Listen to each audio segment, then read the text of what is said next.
जीते जी मरना माना सब कुछ भूल जाना, पिछला कुछ भी याद ना आए। गीत चला है ओम नमो शिवाय, बच्चों को समझाया गया है जब शांति में बिठाते हो, जिसको निष्ठा अक्षर कहा गया है, तो ये ड्रिल कराई जाती है। अभी बाप बैठ रूहानी बच्चों को समझाते हैं,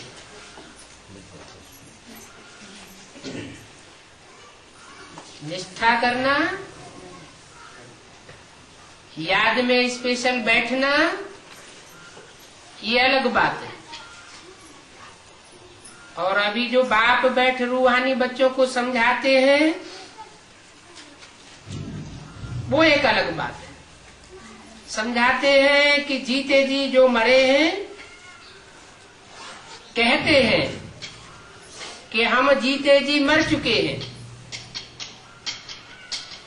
जैसे मनुष्य मरता है तो सब कुछ भूल जाता है ना, सिर्फ संस्कार मात्र रह जाते हैं। अभी तुम भी बाप का बनकर दुनिया से मर गए हो।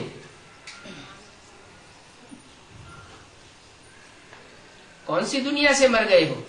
नई दुनिया से, पुरानी दुनिया से मर गए हो।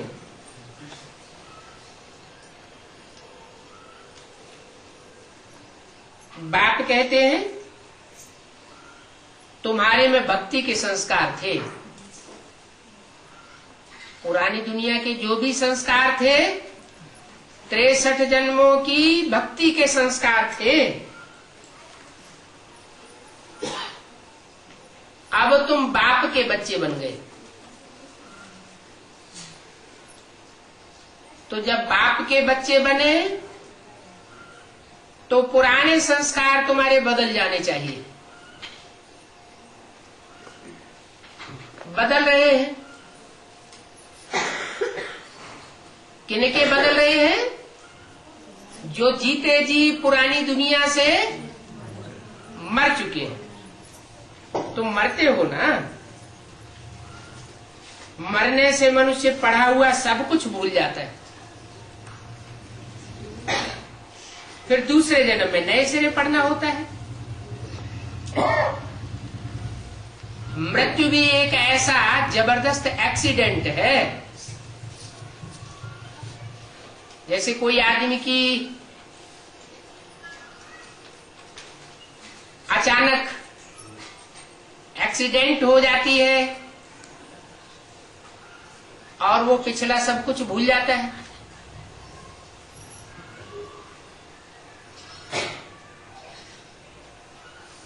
तो तुम्हारी तो ये बेहद की मौत है। 63 जन्मों के बाद तुम्हारा ये नया जन्म हुआ है।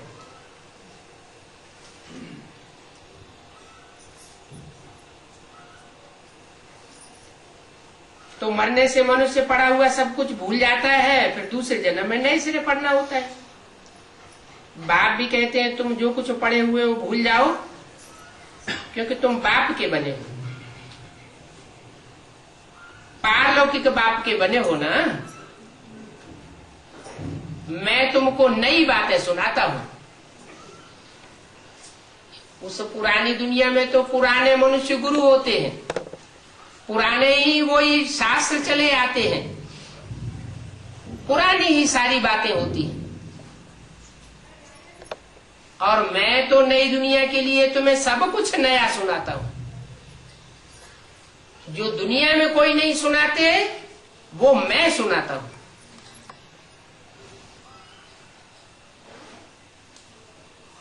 अगर मनुष्य गुरु भी पुरानी बातें सुनाए सकते तो फिर मेरे आने की क्या दरकार? भगवान इस सृष्टि पर आता है ना, जरूर तब आता होगा जब सब अपनी अपनी बातें अपना अपना मंथन सुना करके थक जाते हो, लेकिन दुनिया परिवर्तित नहीं होती। लेकिन मैं तब आता हूं जब ये पुरानी दुनिया परिवर्तित होने वाली होती है। उसकी निशानी है एटम बम।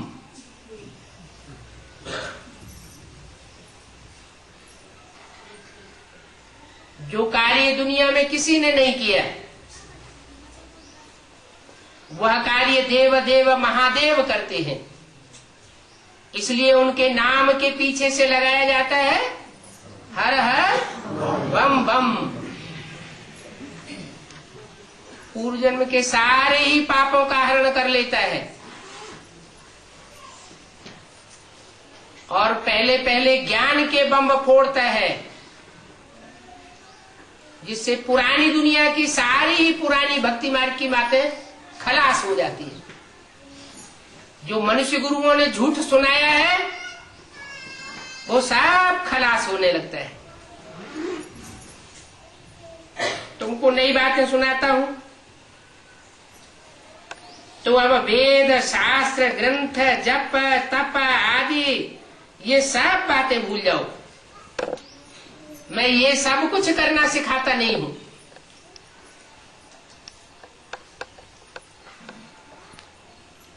कोई ऋग्वेद यजुर्वेद की पढ़ाई पढ़ाता हूं क्या? कोई संस्कृत के शास्त्र लेकर के पढ़ाता हूं क्या, या पढ़ता हूं क्या?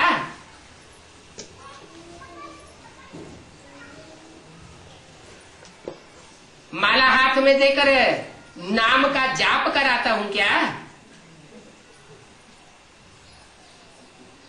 मैं तो बताता हूं कि माला के गुरुओं में तुम जो नाम जाप करते हो हर गुरिये के साथ राम राम राम राम, वो हर आत्मा रूपी गुरिया है जो संगठन के सूत्र में परमात्मा आकर के बांधता है। हर धर्म में माला घुमाई जाती है। हिंदू, मुसलमान, सिख, ईसाई, बौद्धि, हर धर्म के लोग तो माला घुमाते हैं ना। माला के मणकों को घुमाते जाते हैं। वो माला के मणके तुम आत्मा रूपी बच्चों की यादगार है। जिन श्रेष्ठ आत्मा रूपी बच्चों ने नई दुनिया की स्थापना के कार्य में और पुरानी परंपराओं के विनाश के कार्य में इस दुनिया के अंदर सबसे जास्ती सहयोग परमात्मा को दिया है। 108 मणकों की माला सारी दुनिया के सभी धर्म के लोग सिमरते हैं, स्मरण करते हैं। तो जरूर कोई कार्य किया होगा ना। ऐसा श्रेष्ठ कार्य मैं तुमको नया ज्ञान देकर के कराता हूं। पुरानी बातें नहीं सुनाता हूं, नई बातें सुनाता हूं। नई बातें सुनाकर नए युग की स्थापना करता हूं। तुमसे कोई जाप नहीं करवाता हूं कि नाम जाप करो, राम राम राम कृष्ण कृष्ण कृष्ण। नहीं, कोई तपस्या भी नहीं करवाता हूं कि एक टांग से खड़े हो जाओ, सर के बल खड़े हो जाओ, सर्दी गर्मी में बैठ जाओ।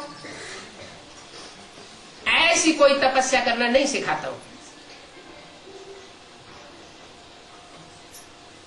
ये देह को एकाग्र करने का कोई कार्य है, कोई ऐसी तपस्या नहीं कराता हूं। मैं तो तुमसे मन को एकाग्र करने की प्रक्रिया धारण कराना चाहता हूं। जो कहते हैं मन को जीते जीत है और मन को हारे हार है। मन बहुत चंचल है, कितना प्रयत्न करते हैं एकाग्र करने का तो भी टिकता नहीं है। वर्षों बीत गए, संस्कृत की गीता पढ़ते पढ़ते कितने वर्ष हो गए।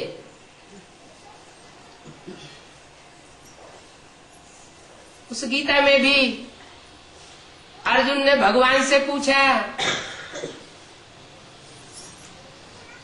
कि भगवान ये मन बहुत चंचल है, इसको कैसे कंट्रोल किया जाए। तो उस गीता में भी बताया है, जो मनुष्यों के द्वारा लिखी हुई है। अभ्यासेन तो कौन्तेय वैराग्येण च गृह्यते। अभ्यास करो। मन बार बार चंचल होता है, बार बार उसको ठिकाने पर लाओ। बार बार भागता है, बार बार आत्म की स्मृति दिलाओ। आत्म की स्मृति में जितना जितना टिकते जाएंगे उतना उतना मन की चंचलता समाप्त होती जाएगी। उसके लिए सबसे बढ़िया तरीका है अमृत वेले की याद।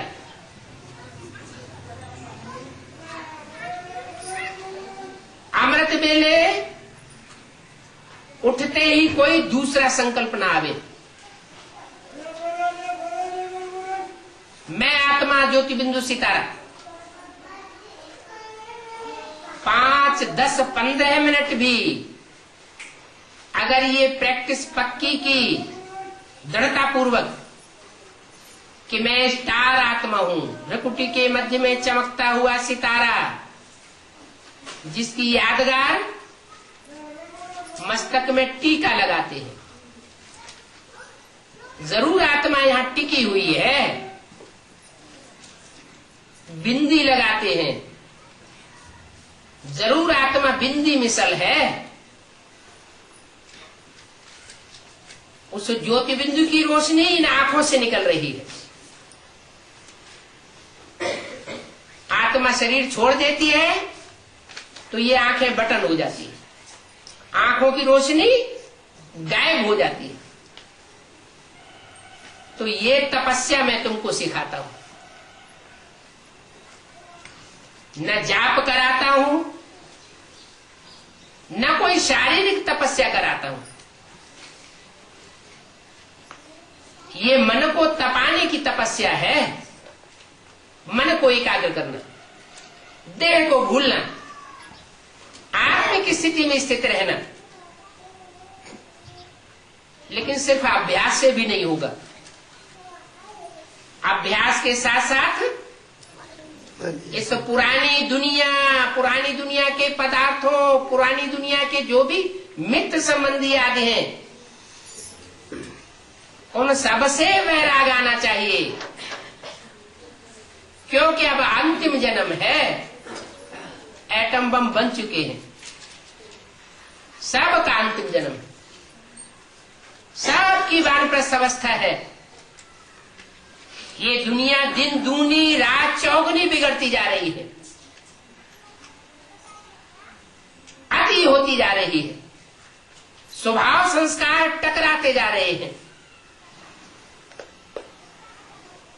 तो जब अति का अंत होता है तब दुनिया पलटती है। तो अंदर से ये वैराग आना चाहिए कि ये दुनिया जाने वाली है। ये महलमाड़ियां अटारियां जो इन आंखों से देख रहे हैं, ये सब क्षण भंगुर हैं। अब खेल खलास होने वाला है। ये सारा ही 100-150 वर्ष के अंदर ये माया का पांप दुनिया में फैला हुआ है। इससे पहले इतनी ऊंची ऊंची महलमाड़ियां अटारियां, साइंस के इतने चमत्कार दुनिया में नहीं थे। अब क्योंकि ये माया का पंप एंड शो, ये दुनिया जाने वाली है, इसलिए माया भी अपना खूब पसारा फैलाई रही है। माया और मायापति भगवान की लड़ाई है। माया अपनी तरफ खींच रही है और भगवान अपनी तरफ खींच रहा है। ये माया रावण और भगवान का खेल है, रस्साकसी का। तो भगवान याद दिलाते हैं कि अब अपने को इस पुरानी दुनिया से मरा हुआ समझो।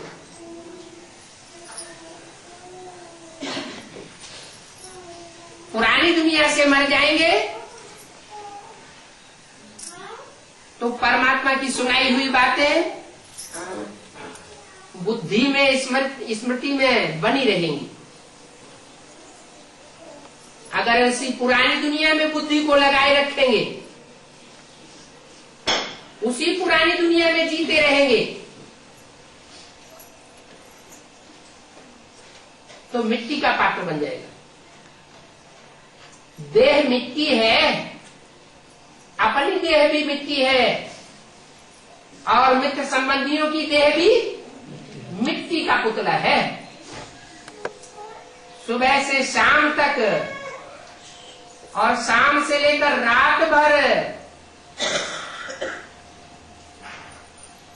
मन जो कुछ सोचता है वो देह के संकल्प करता है। अपनी देह के संकल्प करता है, नहीं तो दूसरों की देह के संकल्प करता है। उस देह को याद करने से मन बुद्धि क्या बनेगी? तो जैसे को याद करेंगे वैसी ही मन बुद्धि की स्थिति बनेगी। चोर डकैतों को याद करेंगे तो चोरी डकैती के संस्कार स्वतः ही आत्मा में भर जाएंगे। राजाओं महाराजाओं का संग करेंगे तो राजाई महाराजाई के श्रेष्ठ संस्कार आत्मा में स्वतः ही आ जाते हैं। ये संग का रंग हर मनुष्य आत्मा को लगता है। तो सोचो, सुबह से शाम तक, शाम से सुबह तक, दिन और रात जो देह और देहधारियों का चिंतन करते हैं, मिट्टी का चिंतन करते हैं, तो मन बुद्धि रूपी आत्मा क्या बनती जाती है? मिट्टी बनती जाती है।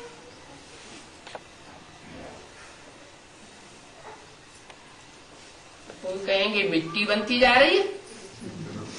अरे दुनिया इतनी आगे जा रही है, बुद्धि इतनी मनुष्य की तीखी हो रही है, क्या क्या नई चीजें निकलती चली जा रही है। लोग देख देख करके चमत्कृत होते जा रहे हैं। अभी विदेशों में एक कार निकली है जो आसमान में भी उड़ती है, सड़क पर भी दौड़ती है। कार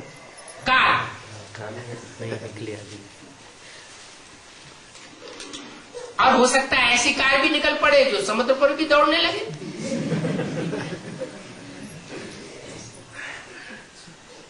तो चमत्कारों की इंतहा हो रही है।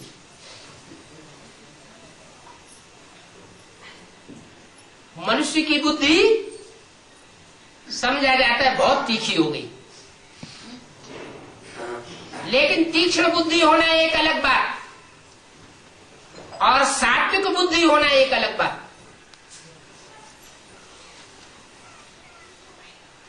तीक्ष्ण बुद्धि वाला मनुष्य राक्षसी वृत्तियों का भी हो सकता है।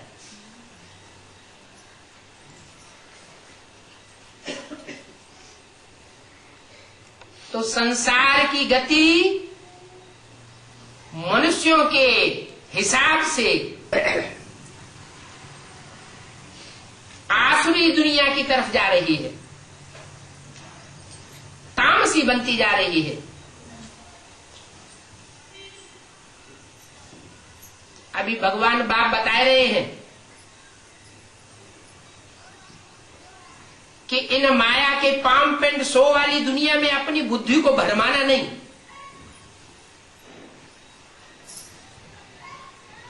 अगर भरमाई दिया तो जो दुनिया की चाल है वही तुम्हारी चाल हो जाएगी।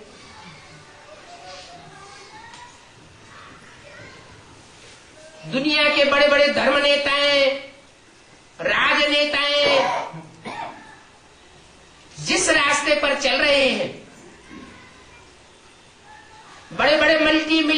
से जिस रास्ते पर चल रहे हैं उसी रास्ते पर आपको भी चलाने लग पड़ेंगे। वो तो आखिरी जन्म के राजाए हैं, कलयुग के अंतिम जन्म की राजाई उनको मिली है। और भगवान ने तो तुमको राजयोग सिखा करके 84 जन्मों के चक्र में से जो सबसे पहले जन्म की राजाई है, वो नई दुनिया की राजाई दी थी, तुम्हारी सात्विक बुद्धि बनाई थी। आज का मनुष्य जिस तीखी बुद्धि के आधार पर जो जो कार्य करता जा रहा है, वो प्राप्ति परसेंटेज के हिसाब से देखी जाए तो दुनिया के बहुत थोड़े लोगों को प्राप्त हो रही है। ये बड़े बड़े एरोप्लेन बन रहे हैं, कंप्यूटर बन रहे हैं,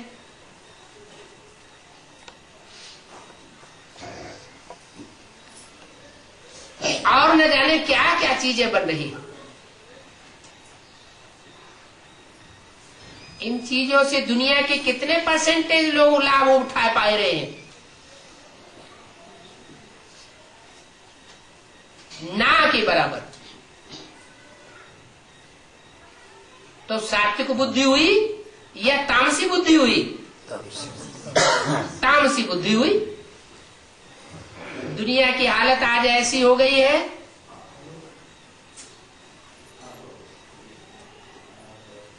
जैसे कोई मनुष्य जिस डाली पर बैठा हुआ हो उसी डाली को काट रहा हो।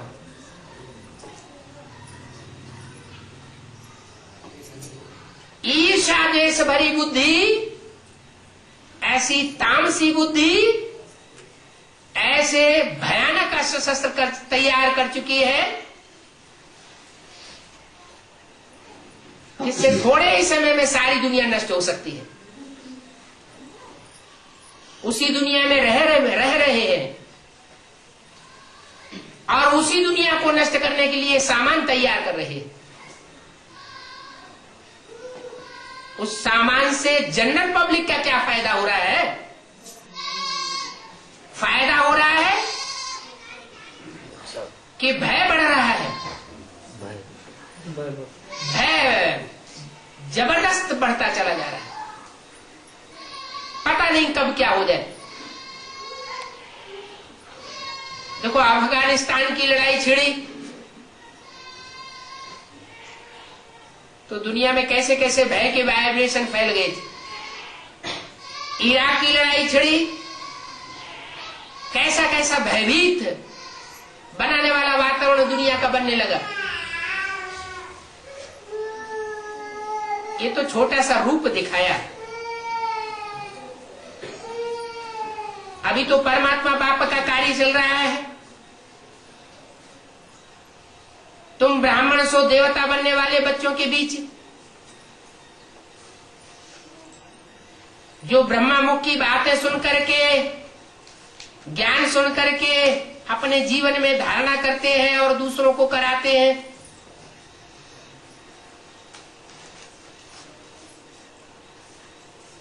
तुम वाइब्रेशन को सुधारने की कोशिश करते हो। तुम विश्व कल्याणकारी बाप के बच्चे हो। जैसा बाप का खून होगा वैसा ही बच्चे का खून होगा। अब वो बाप तो लौकिक बाप होता है, लौकिक बाप का खून भी लौकिक होता है। स्थूल बाप होता है तो स्थूल बाप का स्थूल खून होता है। देह का बाप, उससे देह का खून मिलता है। ये तो आत्मा का बाप है, देह का बाप नहीं है, पारलौकिक बाप है। और एक जन्म का बाप नहीं है, अनेक जन्मों की स्मृति देने वाला बाप आया हुआ है। जैसे अर्जुन से गीता में भगवान ने कहा, हे अर्जुन तू अपने जन्मों को नहीं जानता, मैं तेरे को बताता हूं।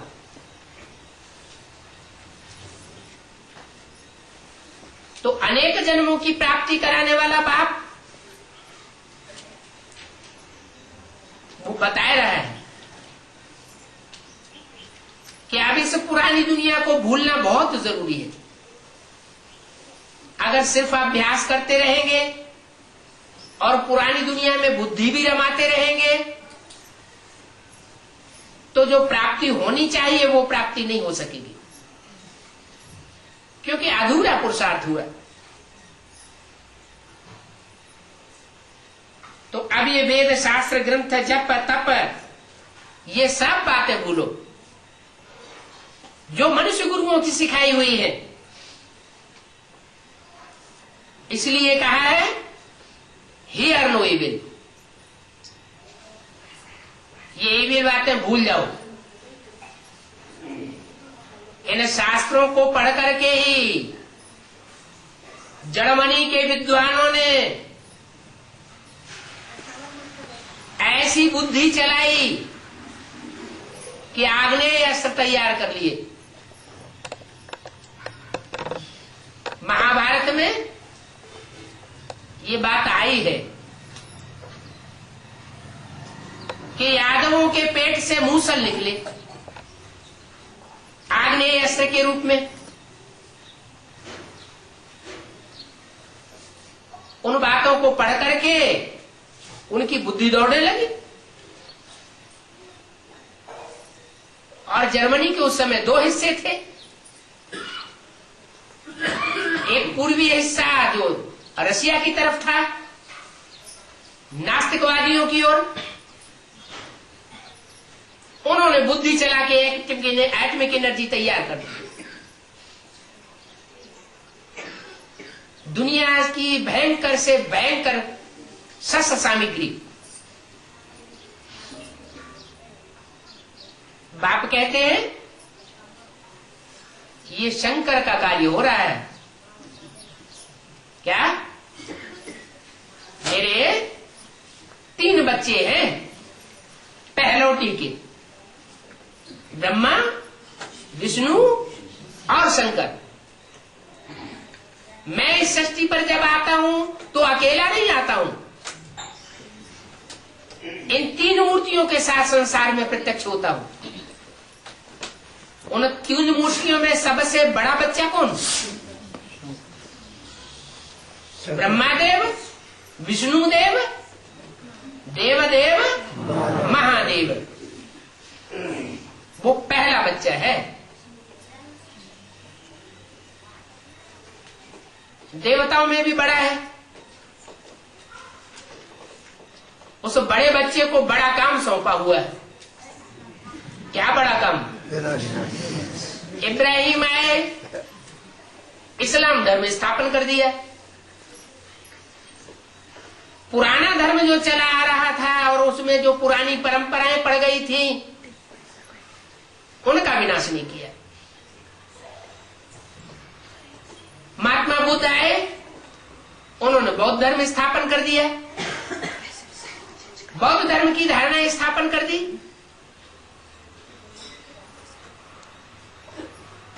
तो जो पुरानापन था उन्होंने भी साफ नहीं किया। पुरानी परंपराएं, पुरानी बातें, पुराने स्वभाव संस्कार वो ज्यों के त्यों चलते रहे। क्राइस्ट आए, उन्होंने क्रिश्चियन धर्म स्थापन कर दिए। उन्होंने भी पुरानी परंपराएं नष्ट नहीं की, पुरानेपन को नष्ट नहीं किया। जो भी धर्म पिताएं आए, चाहे द्वापर में आए चाहे कलयुग में आए, अपने अपनी धर्म स्थापन कर दिया, धर्म की धारणाएं स्थापन कर दी। सैकड़ों नहीं, हजारों नहीं, लाखों नहीं, करोड़ों पब्लिक को अपना फॉलोअर बना लिया। लेकिन दुनिया नीचे गिरती चली गई, क्योंकि पुरानेपन का नाश जो होना चाहिए वो नहीं हुआ।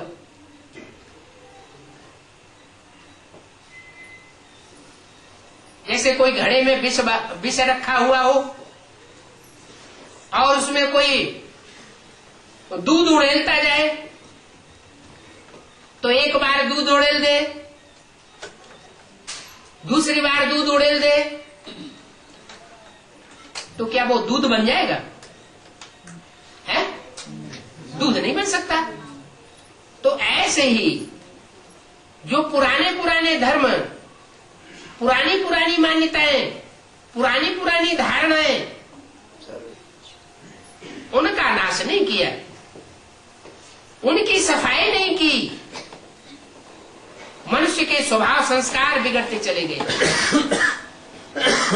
और नई नई धारणाएं धर्म की स्थापन कर रहे, तो दुनिया का सुधार नहीं हुआ।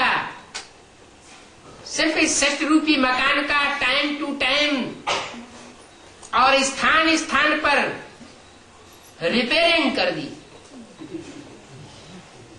मकान रिपेयर हुआ लेकिन नया मकान नहीं बना सके।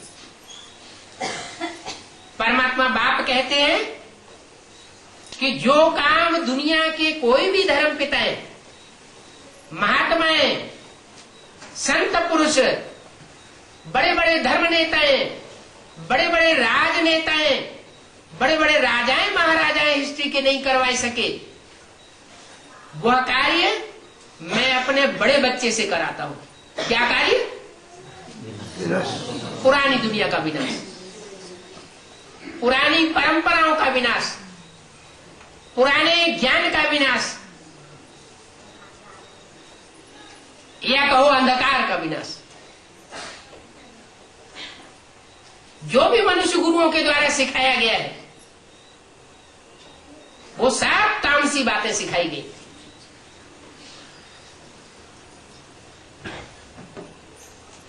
मान लो इस्लाम धर्म या मुसलमान धर्म के जो मान्यताएं सिखाने वाले मौलवी मुल्लाएं हैं, वो जो अंधश्रद्धा सिखा रहे हैं, अगर उनकी अंधश्रद्धा का कुठाराघात करने वाली बातें उनके सामने रखी जाएं, तो वो क्रोध में आएंगे या नहीं आएंगे? भयंकर क्रोध में आ जाते। अभी एडवांस पार्टी की एक किताब छपी, अनूठी ईश्वरीय योजना, पहुंची होगी कोई कोई के पास। विश्व नवनिर्माण की अनूठी ईश्वरीय योजना, उसका पाकिस्तान के एक भाई ने, जो लंदन में कई साल से ब्रह्मा कुमार था और अभी एडवांस पार्टी में आ गया,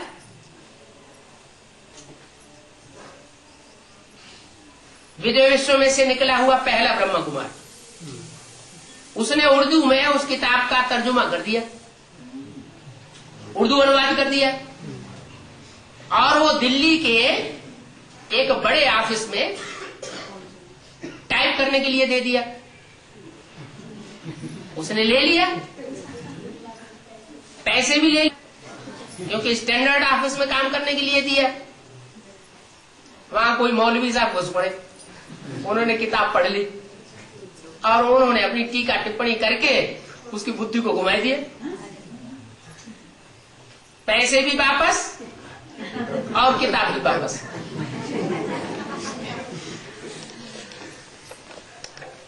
तो ये जो धर्मगुरु होते हैं, धर्म सत्ताधीश और राज सत्ताधीश, इस दुनिया के भयंकर से भयंकर पार्ट बजाने वाले, ये टकराने वाले हैं। आज की दुनिया की ये बात नहीं है। जब जब नए नए धर्मों की स्थापना हुई है, तो जो पुरानेपन का धर्म चला आ रहा था, उनके मुल्ला, मौलवी, पंडित, विद्वान, आचार्य वो टकराना शुरू कर देते। क्राइस्ट आए, बेचारे को सूली पर चढ़ना पड़ा, उन्हीं विरोधियों की बदौलत मोहम्मद आए, खूब धुनाई पिटाई हुई। आज तक मुसलमान मोहम्मद साहब को याद करके या हुस्से करते रहते हैं, या हुस्से हम न हुए, हम होते तो हम भी तुम्हारी को सहायता करते।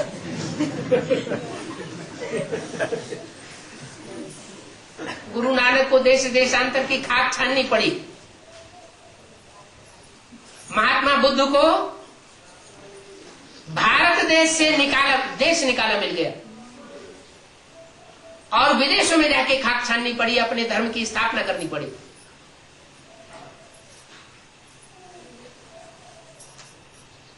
तो इस दुनिया के पुरानेपन से किसी ने टक्कर नहीं ले पाई। कि तो परमात्मा बाप का बड़ेला बच्चा है, जिसके नाम के साथ शिव का नाम जुड़ जाता है, शिव शंकर भोलेनाथ। वो दुनिया के पुरानेपन का, पुरानी दुनिया का मुल्ला मौलवियों, महात्माओं, पंडितों का पुरजोश से मुकाबला करता है और ऐसे तरीके से मुकाबला करता है कि भला भस्मासुर पीछे लग जाए, फिर भी वो अपना काम करके छोड़ता है। वो आत्मा कोई दूसरी आत्मा तो है नहीं। जैसे कृष्ण की सोल ब्रह्मा के रूप में पार्ट बजाती है, पहली मूर्ति के रूप में, ऐसे ही राम की सोल अंतिम जन्म में शंकर का पार्ट बजाती है। तो जैसे राम को रावणी दुनिया का मुकाबला करना पड़ा, कैसे? रावण खुद तो रथ पर सवार होता था लड़ाई लड़ने के लिए, और राम के पास रथ ही नहीं था।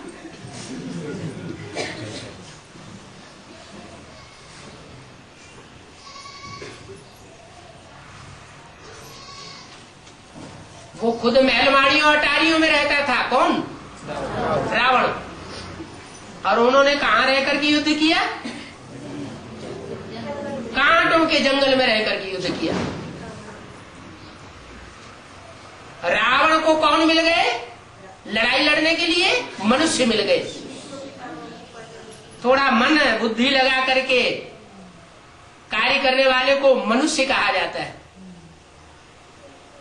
और राम को बेचारों को क्या मिले? बंदर मिल गए। बंदर जैसे विकारी, बंदरों की बात नहीं है। उनको कितना भी ज्ञान सुनाओ, जहां चने या भूंगरे सामने आए बस चना चबने में लग जाते हैं। चाहे कितना भी बाप दादा उनको चिल्लाए के बोले अब अंतिम समय है, अब ये बंदर जैसी विकारी वृत्तियां छोड़ दो, लेकिन वो छोड़ते नहीं। तो ऐसे बंदरों की सेना राम को मिलती है। उनको बंदर से मंदिर लायक बनाने का काम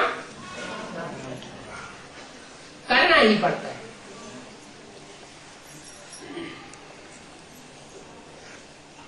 कृष्ण के रूप में कंस से मुकाबला दिखाया गया।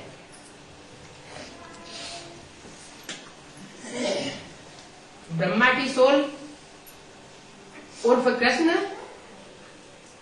ने 69 तक जो पार्ट बजाया वो ब्रह्मा का पार्ट था,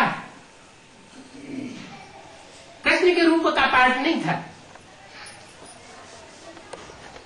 वही ब्रह्मा की सोल शरीर छोड़ने के बाद अर्धचंद्र के रूप में शीतल पार्ट बजाने वाली आत्मा शंकर के मस्तक में प्रवेश करके पार्ट बजाती है। कृष्ण का ही पार्ट बजाती है। पहले काला पार्ट बजाती है, जिसको शास्त्रों में कलंकीधर भी कह दिया है। क्या मतलब हुआ कलंकीधर का? कलंकों को धारण करने वाला।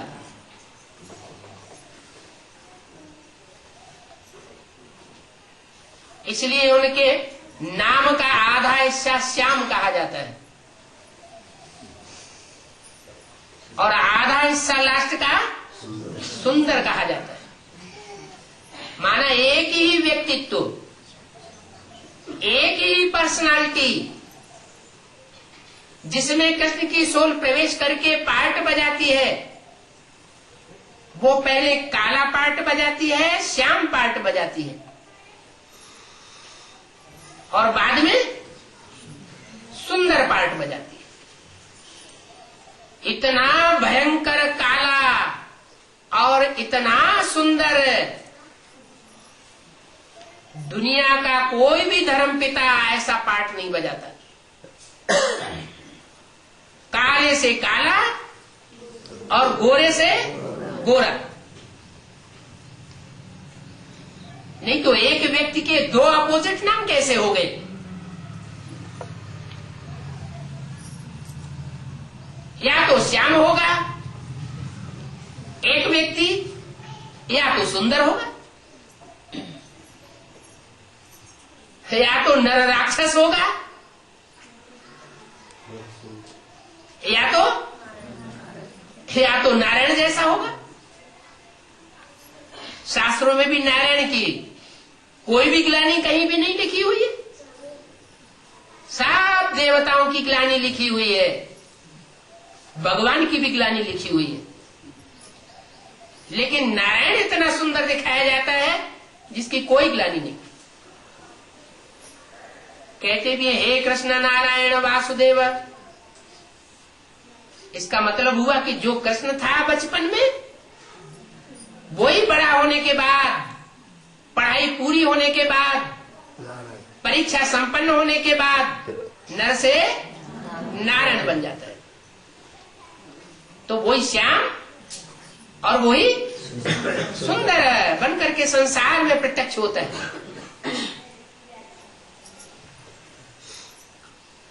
तो बाप कहते हैं बच्चे अब पुरानी दुनिया को भूल जाओ,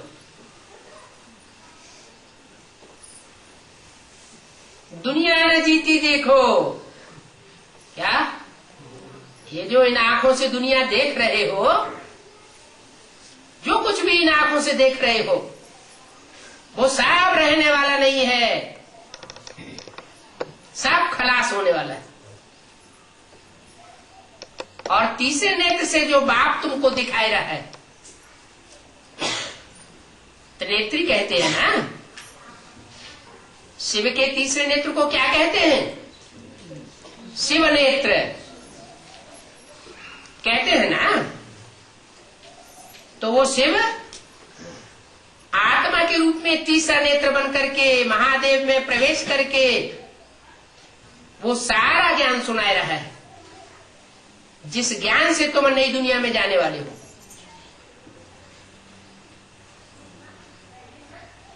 वो नई दुनिया जिनकी बुद्धि में ज्ञान बैठा हुआ है, जिन्होंने ज्ञान की गहराई को समझा हुआ है, उनको वो नई दुनिया सामने दिखाई पड़ रही है। कोई कितना भी विरोध करे, कोई कितना भी जुल्म ढाए, लेकिन ज्ञान की इतनी पराकाष्ठा है कि वो इस ज्ञान के रास्ते को छोड़ नहीं सकते।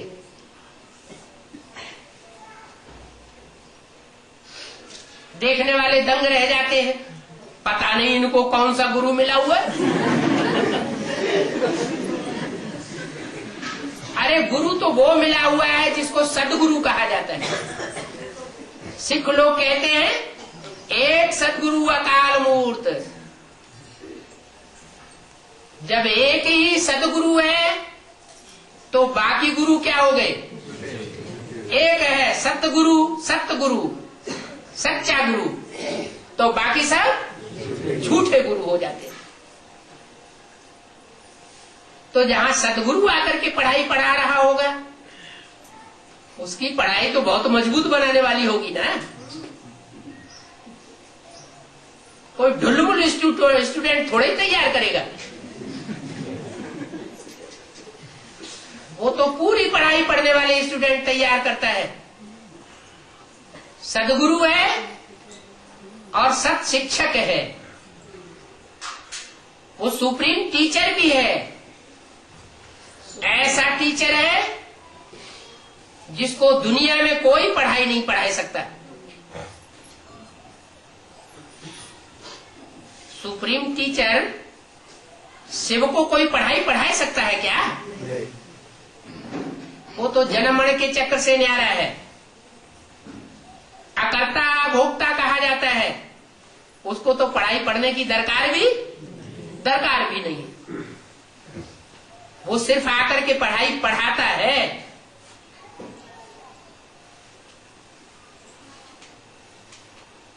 और ऊंचे से ऊंचा शिक्षक बनता है। उससे पहले वो बाप बनता है, सुप्रीम बाप, सुप्रीम फादर कहा जाता है। शरीर को जन्म नहीं देता है, किसको जन्म देता है? आत्मा कहाँ जन्म लेती है? आत्मा तो अजर अमर अविनाशी है। हाँ, आत्मा को परिचय देता है कि तुम ज्योति बिंदु आत्मा हो, तुम स्टार हो। ये परिचय दुनिया में किसी ने नहीं दिया। बल गीता में लिख दिया है, भ्रगोर मध्य प्राणम आवेश सम्यक। जब मनुष्य मरने लगे तो प्राण रूप आत्मा का भ्रकुटी में ध्यान करे। अब वो प्राण रूप आत्मा कैसी है वो बात तो बताई नहीं, बस दूसरे श्लोक में बताई दिया है। अणोणीयांसम अनुस्मरेत्य, जिसको अणुरूप में मनीषी मानते रहे हैं। लेकिन अणु तो जड़ होता है। अणु से तो अणुबम एटम बम बनता है। ये आत्मा तो चैतन्य है। तो ये बात उनकी बुद्धि में नहीं आई। माना आत्मा अणुरूप भी है, सूक्ष्म से सूक्ष्म भी है और चैतन्य भी है और रोशनी वाली है, स्वयं प्रकाशित है। तीन बातें, आत्मा अति सूक्ष्म अणुरूप है। दूसरी बात, आत्मा चैतन्य है। बोलते चालते को चैतन्य कहा जाता है। अणुरूप माना सूक्ष्म है, आत्मा चैतन्य है और तीसरी बात स्वयं प्रकाशित है। हाँ, उस आत्मा का प्रकाश जन्म मरण के चक्र में आने से मध्यम धीमा धीमा होता जाता है। आत्मा भी एक प्रकार का बीज है। ये शरीर उसका वृक्ष है। जैसा बीज होता है वैसा ही वृक्ष निकलता है। तो मनुष्य आत्मा का ये बीज है।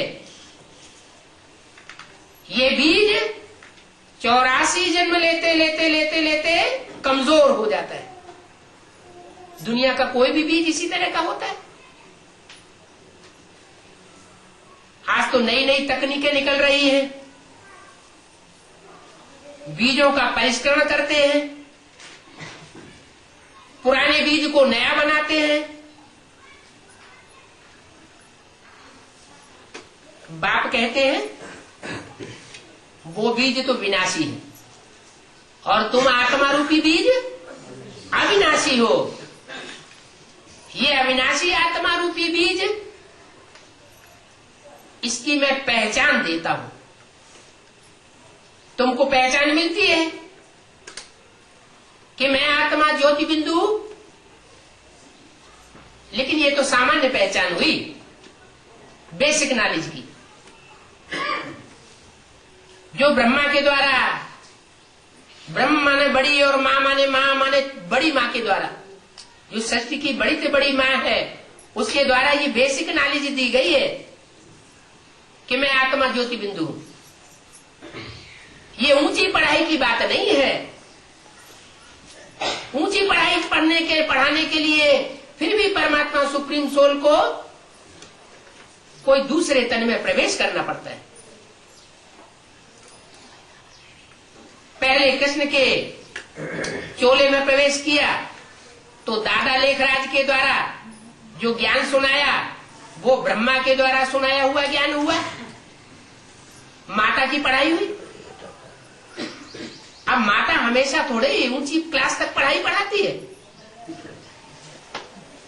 ब्रह्मा ने शरीर छोड़ा और सुप्रीम सोल बाप को थोड़े ही वर्षों में कोई दूसरे शरीर में प्रवेश करना पड़ता है। वो है मुकर्रर रथ। जिस मुकर्रर रथ में प्रवेश करके वो सुप्रीम टीचर बनता है, सुपर नॉलेज देता है, जिसका नाम दिया जाता है एडवांस नॉलेज। ऊंची पढ़ाई है। ऐसे तो आध्यात्मिक पढ़ाई स्वयं में ऊंची पढ़ाई है, लेकिन आध्यात्मिक पढ़ाई में भी गहरी से गहरी बात भगवान ही आकर के बताता है, जिसके लिए गीता में कहा गया है गुह्यात् गुह्यतरम ज्ञानम, गुह्य से भी गुह्यराज समझाता हूं। गुह्यराज दुनिया की नॉलेज के हिसाब से ब्रह्मा के द्वारा समझाया, वो बेसिक नॉलेज हुई। फिर गुह्यात् गुह्यतरम, जो ब्रह्मा के द्वारा नॉलेज दी गई, उस बेसिक नॉलेज से भी ऊंची नॉलेज है, उससे भी गहरी नॉलेज है। फिर शंकर के रूप के द्वारा सुप्रीम टीचर के रूप में परमात्मा सेवा करके देते हैं। तो वो ऊंचे से ऊंचा शिक्षक भी है। हमारी आत्मा की परिचय देने के कारण, आत्मा का स्वरूप बताने के कारण वो हमारा बाप भी है। बाप हमें ऊंचे से ऊंचा वर्षा देता है। पहले जन्म दिया, तुम आत्मा ज्योति बिंदु हो। ये हम मनुष्य आत्माओं को जन्म मिला, वर्षा नहीं मिला। वर्षा जब सुप्रीम टीचर की पढ़ाई पूरी हो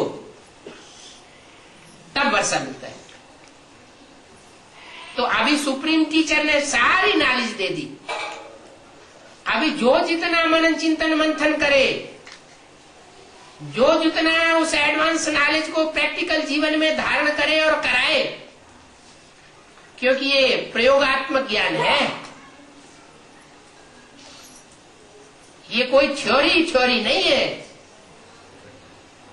थ्योरी के साथ इस ज्ञान को प्रैक्टिकल जीवन में भी उतारना पड़े। पहले खुद धारण करके देवता जैसा स्वभाव धारण करे, स्वभाव संस्कार बनाए, फिर अपने घर परिवार वालों को भी ऊपर उठाए, गांव मोहल्ले वालों को भी ऊपर उठाए, सारे देश को ऊपर उठाए, सारे विश्व को ऊपर उठाए। ऐसी इस पढ़ाई में जो आगे जाते हैं वो परमात्मा बाप का मुक्ति और जीवन मुक्ति का नंबरवार वर्षा प्राप्त करते हैं। वो बाप अभी इस जीवन में रहते ही दुख दर्दों से मुक्ति देने वाला है। दुनिया के लौकिक बाप होते हैं, बच्चों को जन्म देते हैं, तो बच्चों को जन्म सिद्ध अधिकार बाप से मिलता है या नहीं मिलता है? उसी जन्म में मिलता है या अगले जन्म में मिलता है? उसी जन्म में मिलता है। तो ये सुप्रीम सोल बाप भी उन धर्म गुरुओं की तरह पढ़ाई नहीं पढ़ा रहे हैं, वो वर्षा नहीं दे रहे हैं जो लौकिक बाप देते हैं।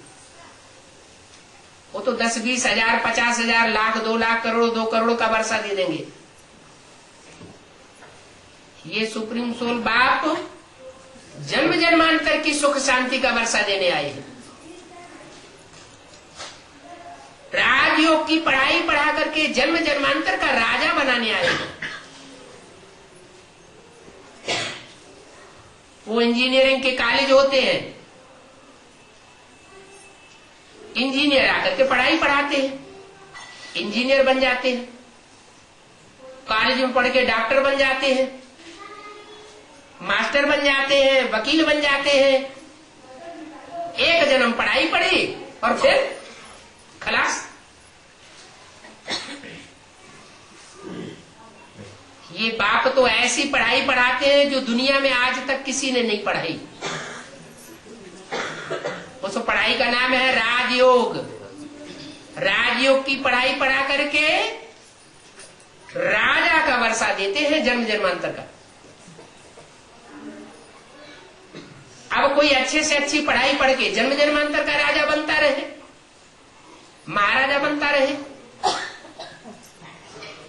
पूरी पढ़ाई न पढ़े, कुछ कम पढ़े तो जन्म जन्मांतर की रानी बनता रहे, महारानी बनता रहे, राज्याधिकारी बनता रहे, जन्म जन्मांतर राज घराने में जन्म लेता रहे। क्या इस पढ़ाई के भी पास होने के रैंक हैं? जैसे दुनियावी पढ़ाई होती है तो पास होने वाले नंबरवार होते हैं ना। पास विधानर सबसे ऊंचे माने जाते हैं। यहां भी बाप की पढ़ाई में जो भी पढ़ने वाले हैं लाखों की तादाद में, 9 लाख सितारे हैं ना। कितने सितारे हैं? ये धरती के सितारे हैं, वो आसमान के जड़ सितारे हैं। वो जड़ सूर्य से रोशनी लेकर के जड़ रोशनी देते हैं, टिमटिमाते हैं। और ये चैतन्य ज्ञान सूर्य से रोशनी, ज्ञान की रोशनी लेकर के विनाश के टाइम में सारी दुनिया में ज्ञान की चमक मारेंगे। ये 9 लाख पढ़ाई पढ़ने वाले जो स्टूडेंट्स हैं वो इसी जीवन में राजयोग की पढ़ाई पढ़ करके संपन्न पद पाते हैं। भले नंबर बात ज्यादा में ज्यादा पद है कितने?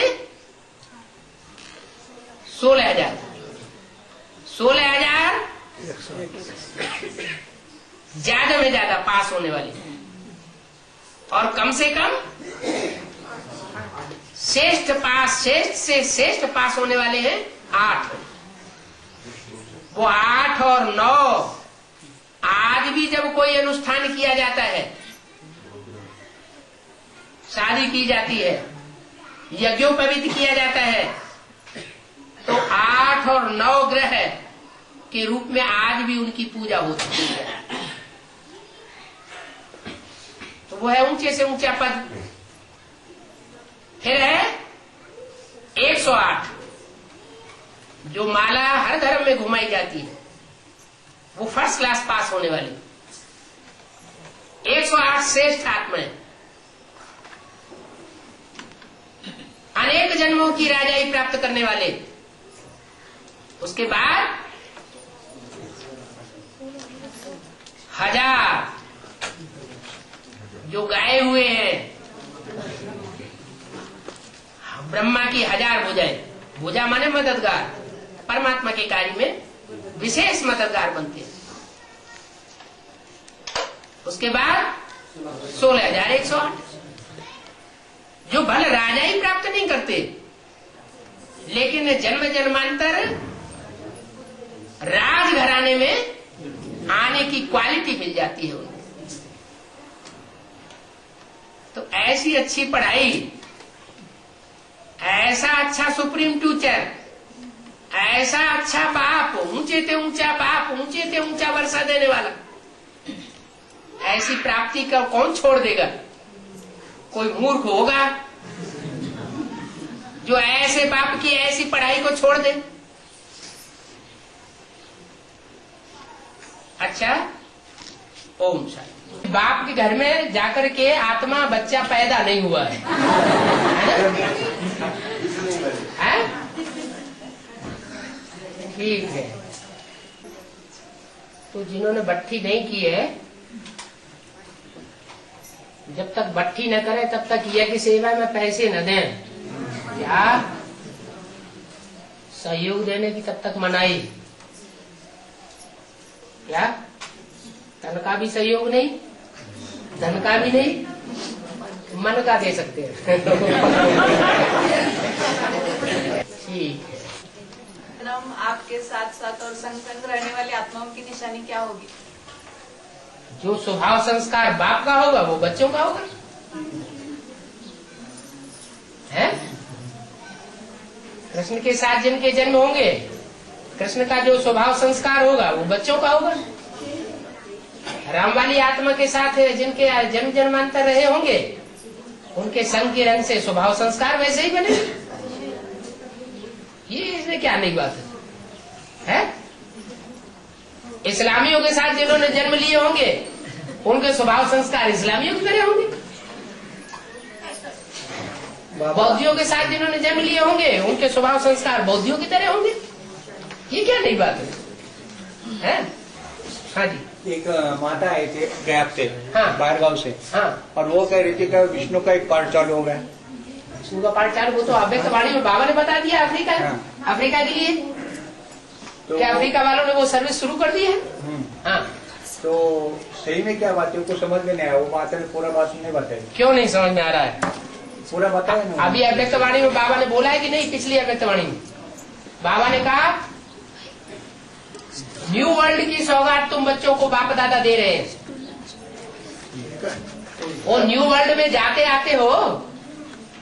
तो उन्होंने कहा एक भाई, रुक जाओ, पूरी बात समझ लो। तो नई वर्ल्ड होगी तो नई वर्ल्ड में प्रवृत्ति मार्ग का राज्य होगा या निवृत्ति मार्ग का राज्य होगा? प्रवृत्ति का ही राज्य होगा।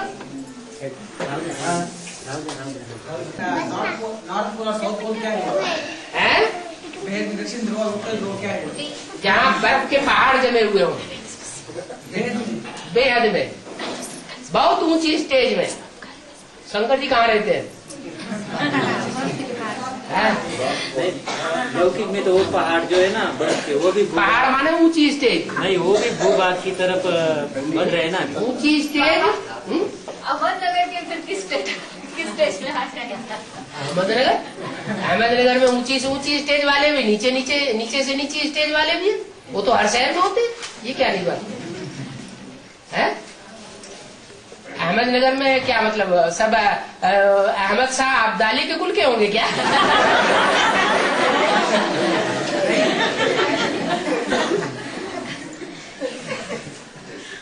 अरे हर जन्म कोई अहमदनगर में थोड़ी लिया है आत्मा ने, है? पता नहीं कहाँ कहाँ जन्म होते रहे।